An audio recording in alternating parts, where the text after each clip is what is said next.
Good morning.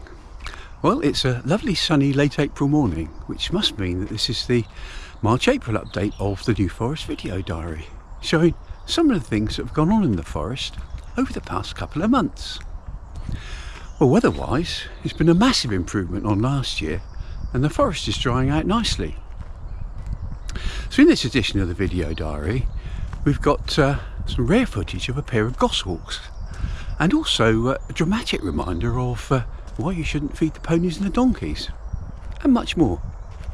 So let's go see what happened. Uh-oh, it's a New Forest roadblock. These of course aren't New Forest ponies, they're Shetland ponies, enjoying the spring weather. We had a lovely sunny start to March this year. The nights were still chilly though, and we also had some misty early mornings. March the 1st is the official start of the restrictions in the forest to protect ground nesting birds. Birds that build their nests on the ground are particularly vulnerable to predators, and the New Forest is a special protection area for birds. This is why we're asked to keep dogs on the tracks to avoid disturbing these birds, which are becoming increasingly rare. One of the most important points in the New Forest Code is to keep your distance from the animals, and most importantly, don't feed or touch them. If you do, apart from the fact that you could be fined up to £1,000, you could end up in a situation like this. Break my door off the car. Look at what he's done to my car. Fucking hell. Fuck.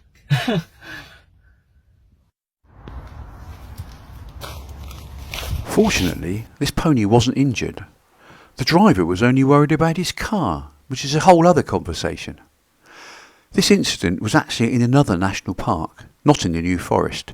I've used a video clip to illustrate the point. If you saw the last diary, you might recall that we saw the forestry men cutting down a large patch of holly, and the ponies came to eat the prickly leaves. By the middle of March, the scene looked like this. Lots of ponies were attracted to the new food supply. They came so often that they even developed a new track across the woods.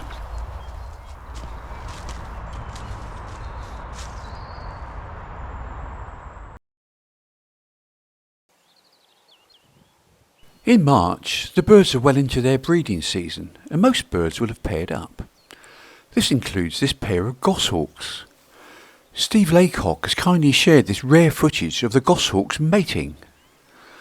Goshawks can mate hundreds of times during the breeding season, which possibly explains why it was all over so quickly.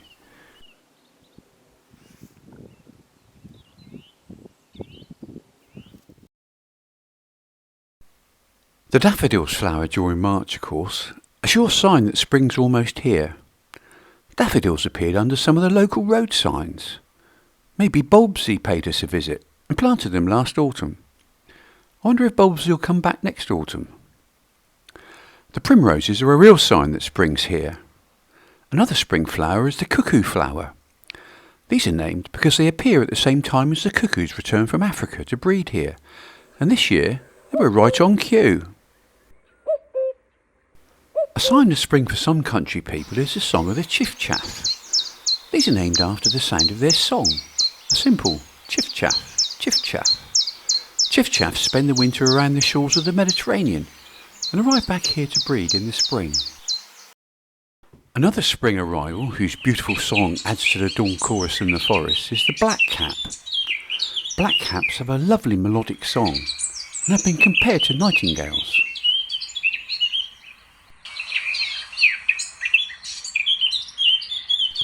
If you're interested in identifying the songs of birds, I recommend that you download the Merlin app. It's free and very good, although occasionally the birds that it identifies are a bit suspect. March overall was a warm month and quite dry. The first half of April was also dry and mainly sunny. The flowering gorse was spectacular this year.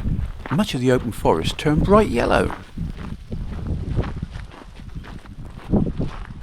We did have a couple of days of heavy rain later in April, which may have helped to avoid a hosepipe ban later in the year. The Streamometer shows the difference that 2 days of heavy rain can make. One surprise in April was the appearance of the Aurora Borealis, the Northern Lights. Thanks to Steve Hogan for sharing this brilliant picture taken in the New Forest. The New Forest is a very popular place for meetups. Here's a meetup of MGB enthusiasts enjoying a drive through the forest on a sunny Sunday morning in April.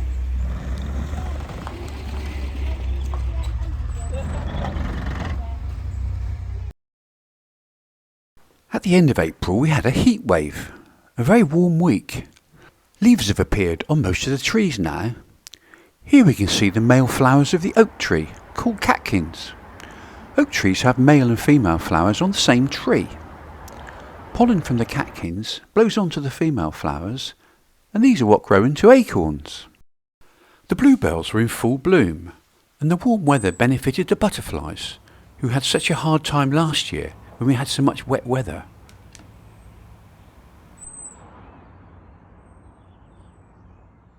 This red Admiral enjoyed the warmth on his body as he patiently posed for the camera. I'll end this edition of the New Forest Video Diary with this lovely picture by Bob Abbott, a mallard duck and her ducklings in the spring sunshine. The next New Forest Video Diary will be uploaded at the end of June, when we might see this butterfly. This is a silver wash fritillary. Come back then and see what else has been going on. Please share this video with friends who might be interested. Thanks for watching to the end.